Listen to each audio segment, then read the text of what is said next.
Okay guys, ni tips nak tengok kita punya training. Macam pagi tadi aku buat training interval.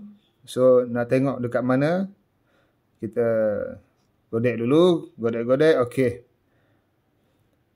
Dekat logbook, okay? Dekat logbook. Aku training biasanya sekarang ni dah ubah style training. Selang sehari. Apa tujuan dia? Untuk recovery lah. Tak nak cepat injured. InsyaAllah. So pagi tadi aku buat interval. Nampak ni. So interval ni aku buat dalam 5 set.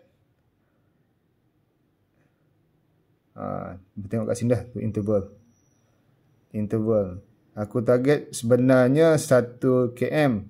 1 km 5 kali. Target race pace 3 besar. Pace 3 besar.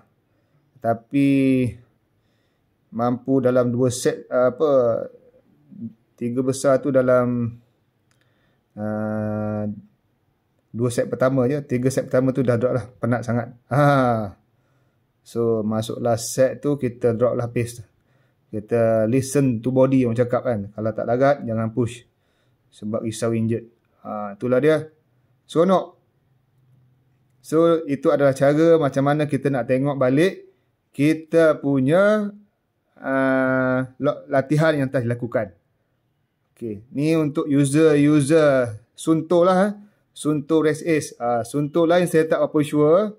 Tapi insyaAllah lebih kurang sama saja. Seronok. Korang kena maksimis penggunaan jam ni. Guna untuk tracking sleep. Guna untuk buat interval. Alright guys. Apa-apa komen lah di chat tu. InsyaAllah.